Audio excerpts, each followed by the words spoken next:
Marhaba, my name is Megan and welcome to Wanderlust Voyages. We are here to tell you all about Morocco, from the culture to the cities to the cuisine. If you'd like to learn more about Morocco, please be sure to like this video and subscribe, hitting the notification bell so that you are notified of all of our future uploads. Today I want to tackle a question that we get a lot, and that is, what should I wear in Morocco? Now, the answer is going to depend on where you are and when. So, as is, I'm sure, no surprise, the rules for men are going to be very different from the rules for women. Because, let's face it, the world just likes to regulate how women look. But that's a complete aside. So, in case I have any men wanting an answer to this question for themselves, let me get that out of the way first. For men, very basic, wear an actual shirt, as in not like a, sleeveless thing where the sleeve hangs all the way down and, you're kind of half naked on top anyway. No, just wear a proper shirt. Don't have any offensive logos or visuals on your clothing, and that's about it. You guys get it easy. All right, with that out of the way, let's talk about women. So a lot of people have a lot of preconceived notions about how they can or cannot dress when they are going to an Islamic country. Now, keep in mind, Morocco is not the same as every other Islamic country. Each country is different.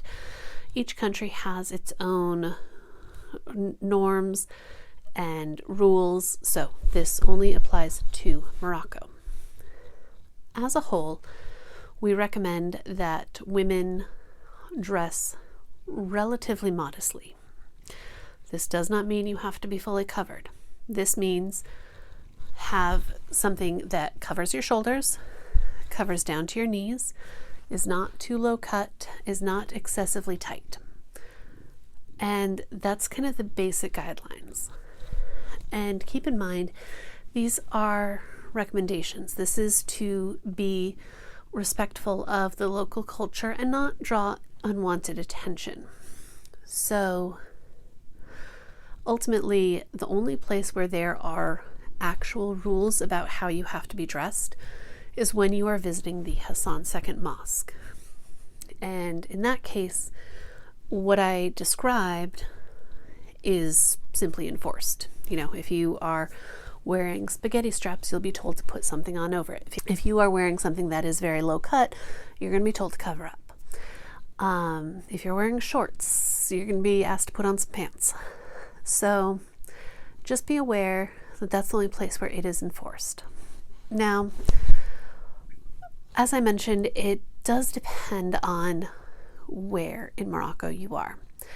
There are different vibes in different cities. Now, for women in Morocco, the people who live there, you will see them wearing all sorts of things, either traditional djellabas or Western attire with or without hijab. And that's because they're free to do what they want. And that also means that you as a traveler do not need to cover your head. In fact, I recommend that you do not, because it is something that is a choice with regards to their religion. It is not mandated. And if it is not your religion, it's not a costume to put on. So don't worry about covering your hair. Doesn't matter. Something that is, of course, not part of that is when you're down in the Sahara and you have the turban. By all means, please do that, because it serves a very useful purpose. If it is at all windy, you don't want a mouthful of sand. They wrap that in such a way so that you can protect yourself from the blowing sand. So that small caveat out of the way. So for most women, dressing relatively modestly is really no different than how they dress in everyday life. For some women, it is being a little bit more aware of like, okay, maybe you put on a camisole under your normal shirt or something like that. But for a lot of women, you don't have to do anything different. Now, a couple of kind of distinct city-specific things I will say. The Fez Medina is a place that I would recommend absolutely, for sure, making sure you are dressed relatively modestly. Same with being down in the Sahara. In Fez, it is, I'm sorry to say, you're just more likely to draw attention from strange men if you are dressed in any way revealing. You're going to get comments under their breath as you walk by. And women don't like that. You know, we don't really want to deal with that when we're trying to enjoy a vacation. So make sure you dress, keep it modest there. In the Sahara, you do want to be dressed more modestly if you are in Risani, in the village, mostly because you are going to stick out so much. There are not as many foreigners in the Risani market, and so you're already standing out. So then if you are wearing spaghetti straps and shorts, you are really standing out. And again, most people don't want to stand out that much when they are traveling. Now, we also get the question, okay, well, what about in the summer when it's hot? I will say that as a general rule, we'd still recommend the same thing. Are you going to see people in short shorts? Yes. In the Sahara, even, you know, when you are out in the desert riding the camel, I still recommend wearing at least like capris, mostly because you're riding a camel. That is not the softest thing. Both the camel hair, I guess, and the blanket that you're sitting on, it's not going to be very comfortable. If you are in the SUV, guess what? The seats are going to be leather or vinyl. You don't want to be sticking on that. So wear some pants. Also, we don't recommend skirts because of, again, the camel.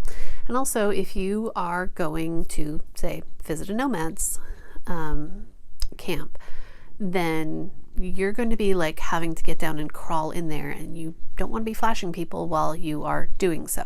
So there's some practical reasons that we say, yes, just wear some pants. And we're not trying to be difficult. There's just actual reasons why it is going to be a little bit better. And another thing is, well, what about the pool or the beach?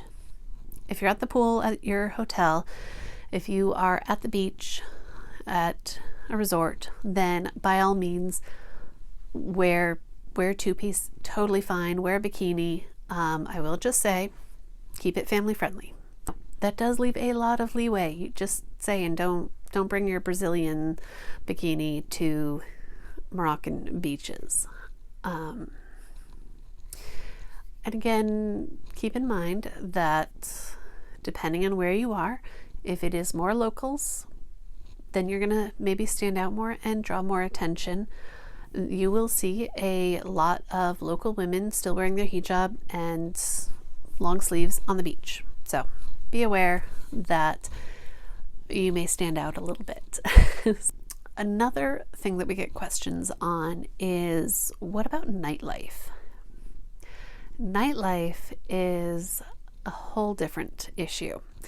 If you are going out to a club, a dance club, a bar, a hookah bar, whatever, by all means, you can wear the same kind of club attire. Again, keeping it family friendly. not something where if you move the wrong way, you're going to have a wardrobe malfunction, but you can absolutely wear, the short skirt, the tight top, whatever. You will see that in the clubs as well. When you are visiting a family home, absolutely be more covered.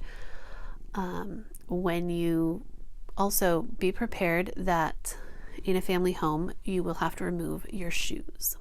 Don't wear your most complicated to get on and off shoes, because you take them off when you go into the salon, but then if you are going to the bathroom, you put them back on. So try to keep it easy.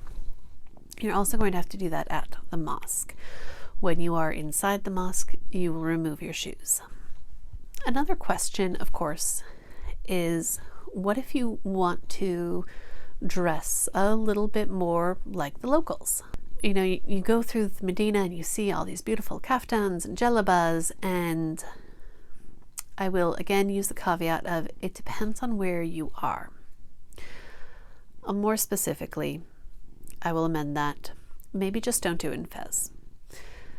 I don't entirely know why, but I have noticed, having been through the Fez Medina many times, sometimes I'm wearing a jalaba or kaftan, sometimes I'm wearing just standard jeans and a shirt. And I have found that I get a lot more comments when I am wearing a jalaba or some sort of traditional dress. So I don't enjoy that. So I would recommend not doing it there. I often do down in the Sahara in Risani, because that's at least one less way that I'm standing out. It does help me blend in just a little bit more. And also in Marrakesh, I have, some shopkeepers will comment on it, use it as a way to try to start a conversation, so I will come to their shop, but it does not change how I'm treated overall. So keep that in mind. If you want to, of course, buy one of the beautiful takshidas and you want to go out to a nice dinner, absolutely wear it. They love it. They love seeing people appreciate what their tradition is. So by all means, enjoy the beautiful, sparkly, gorgeous dresses.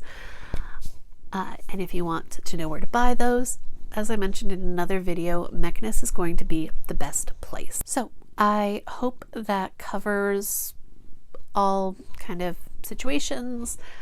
Let me know in the comments below if you have any questions, if I missed anything. But just to summarize, men, don't be offensive. Make sure you're wearing actual clothes. Easy enough.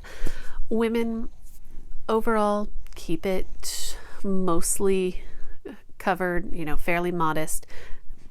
Does not have to be fully, just shoulders covered, down to your knees covered. Nothing excessively tight or short or low cut. If you're at a pool on the beach, by all means, wear normal beach attire, just keep it family friendly. If you're going out to a club, wear normal club wear, just not the kind that's going to be one wrong move away from a wardrobe malfunction. So, thank you so much for joining us, and next time we are going to be doing another cooking video. I believe I will be getting the mismin up next. I may have filmed that yet and just didn't get around to editing it and uploading it, so that's going to be coming very soon. I hope you will come back and join us for that, and I will see you next time.